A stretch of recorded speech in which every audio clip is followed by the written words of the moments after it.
Hello, everyone. Thank you for joining me today on this pretty warm day in Santa Barbara. Yeah, not a leaf is moving, shadows are sharp, and I'm so happy that you're here. Yeah, you make my Sundays very, very special. And today is an amazing, brilliant, perfect time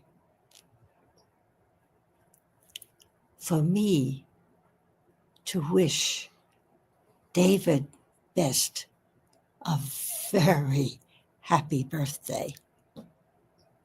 Yes, David came into our lives and has brightened it, brought sparkles and joy, and a whole lot more. We love you, David. Have a happy birthday and stretch it out the whole year. And now, for the rest of us, welcome to the Advancement Center. And welcome to the world, to your world of magic and miracles. Yeah.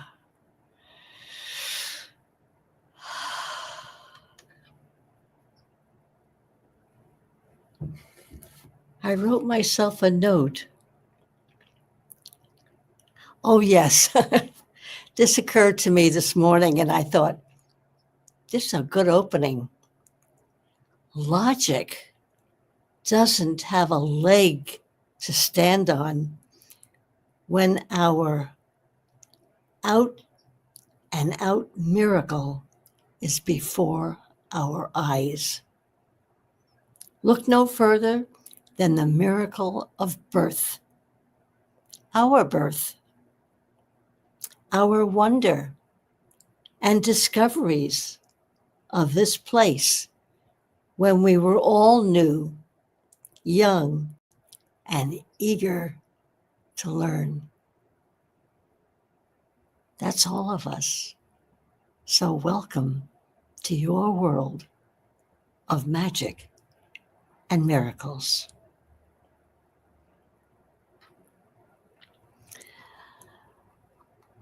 Ah, yes. Until education stepped in and magic was relegated to the flight of fancy, away from reality, like getting ahead, winning, and getting rich at all costs. Yeah. I've told the story of my own discovery of magic in my own backyard when I was 4 years old. Everyone discovers at their own pace, but don't not let magic escape your joy. And very quickly, I found out if you cut a little hedge, stick it in water, it grows roots. And then you plant that and it grows. So I had hedges growing all over my backyard. And I was only 4. But I think I've never stopped doing that somehow. Yeah. Yeah.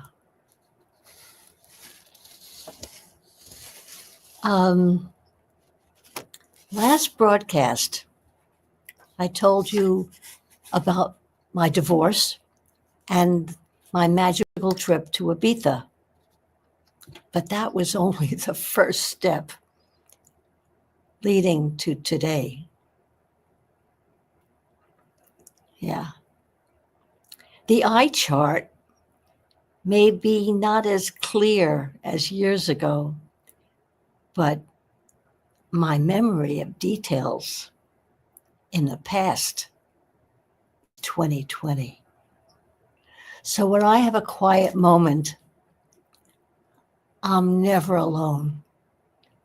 I have a whole movie of wonder after wonder, of excitement and revelation and meetings and happiness for a lot of years. Okay. Now, what did I write here? The movie of this life lived is enchanting, brave, courageous, and positive. And upon my magical return from Ibiza, I found myself with quote unquote, now what? My kids are in school. What am I going to do with the rest of my life? I remember standing in the kitchen in front of the refrigerator asking myself that question. Okay, Barbara, now what? What are you going to do? So I decided, well, I better finish my college education. So I went to Queens College, talked them into giving me as many credits from before as possible, and enrolled in an experimental program in the School of Education at Queens College. I said experimental. Yeah. And then they placed us in the community. And my first placement was as an assistant teacher in the 4th grade out in Long Beach, Long Island. And I discovered a lot about myself, including creating a game to this day should be published. It's called Get in Touch. I have many, many stories with those wonderful kids. Yeah, I was free. I could, yeah, that's another broadcast.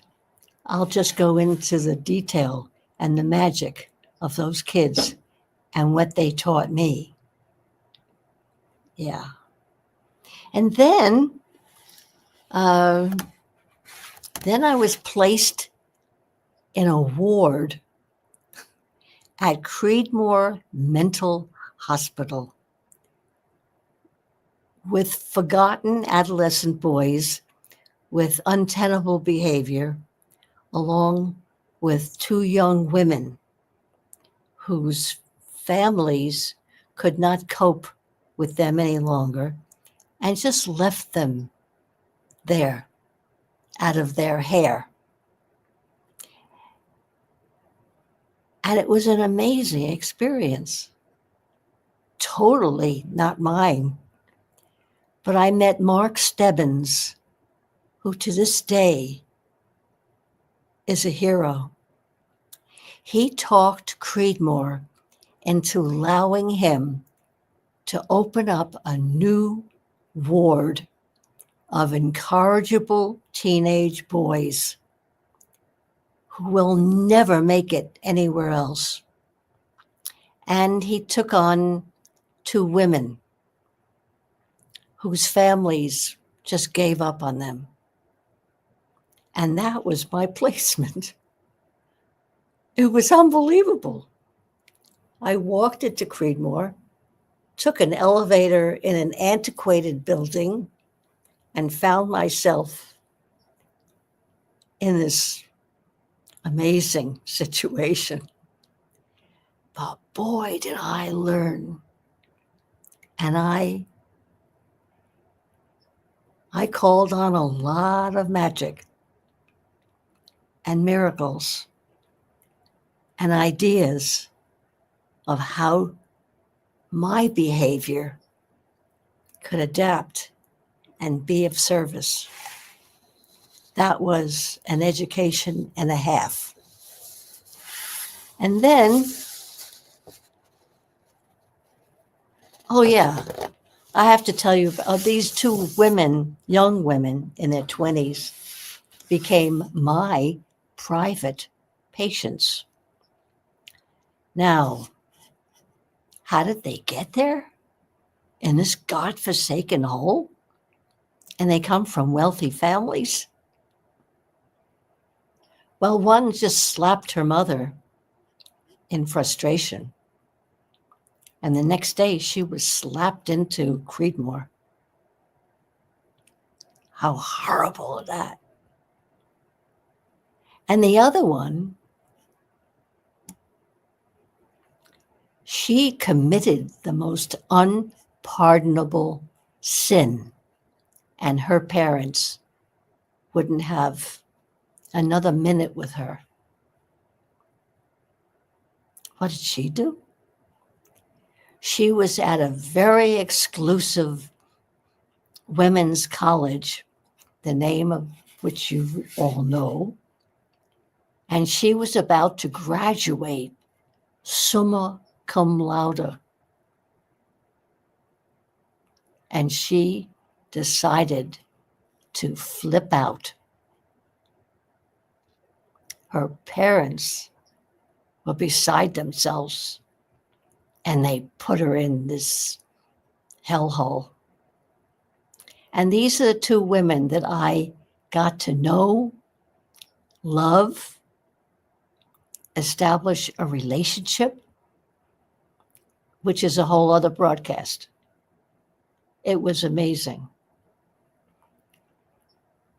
And I also created activities for these young adolescent boys that everyone else thought was incorrigible. And I can tell those stories to you at another time. But suffice it to say, I had them swaying to the music of Yellow Brick Road in time. I had them stretching out in meditation as I played music for them. They were not incorrigible. They were misunderstood. So back to the two women. Now you could imagine their wealthy families greatly endowed Creedmoor and had the personal ear of the director. So one day, one of these women and I were summoned to the director's office. And he wanted to, because he used to see her privately, and he wanted to just check up and see what was going on. So she and I'm not mentioning names, she and I walked across the campus to the administration hall and into the luxurious office of Dr. Werner. And we sat in the waiting room, and Dr. Werner came out and beckoned Joan to come in and speak with him. And I sat out in the waiting room waiting for Joan. I would say in about 10 minutes or less, he came out of the door and said, "Miss Whiting, will you join us?" And as I walked in, he said, "I can't get a word out of her. Maybe you can." So I remember sitting next to her with the director ahead of us, and we had a private conversation. And she told me how she can't get a word in edgewise that has any meaning for this guy. And why can't he be more like me? I went, "Oh my God, don't say that." At any rate, we went on, and she kept confiding in me about how awful he is. And I just did the best I could. And I thanked him, and we walked home. But she was outstanding. She was speaking and she was telling of her experience, and she was wonderful. The next day, I was summoned to the office of the director, and I received the first pink slip of my life. I went, what? What? I was fired for being successful, of bringing this woman. Well, that was just the beginning of the wild circus of mental hospitals. And Creedmoor, it was a shame because Creedmoor was like 15 minutes away from my house. So it was very convenient. Mark Stebbins was an angel, and I was feeling successful. And now I had to hunt for a new job. I went everywhere. I said, do I want to drive an hour and a half every morning? But the only job that I could possibly get was at Kingsborough Psychiatric Center in Brooklyn. And I was living in Roslyn, Long Island. And this was not just Long Island to Brooklyn. This was Long Island to Brooklyn in rush hour. And it took me an hour and a half each morning. But I had the job of recreational therapist in Kingsborough. I can't imagine my life not having had that experience, because what I learned there, I have taken with me throughout my life. So I'm just going to see if I can touch on, I even made a list of all the things I did at Kingsborough, because I was a whole lot more than a recreational therapist. I was replacing this guy, maybe in his 60s, and he ran around the wards where everyone was bedridden. No one was walking around, and he was running around with a basketball and calling himself a recreational therapist. I look back, it is the most amazing story I can even conjure up, and it happened in my life. But in 3.5 years at Kingsborough, I had every person up, out of bed, dressed, having had breakfast, and in an activity by 9 o'clock. I still don't know how I did it, but I didn't have a choice. I saw these people as friends I cared about. And the first friend that came to my rescue, or rather I went to his, and he deserves so many kudos, was Ivan Sidrell. I just looked at the clock and oh my goodness, I'll continue this next week. But all I can say is that Ivan Sidrell introduced me through his training at Manhattan Hospital. And I watched him bring to life people who have been bedridden in his sensory awareness training. And that's the beginning of a story. I think I'll continue this next week. But I did make a list of everything that was accomplished at Kingsborough and more. So thank you for staying with me this long. But I never sat down and wrote my memoirs, but perhaps this will suffice. Oh, yes, my art. I have to show you what I did this week. Life has been very exciting, miracle after miracle. And here's the magic from this week.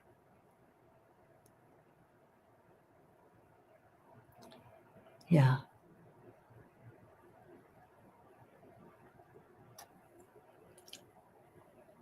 That's it. There is so much to share. And I look forward to hearing your stories. And once again, happy birthday, David. We love you.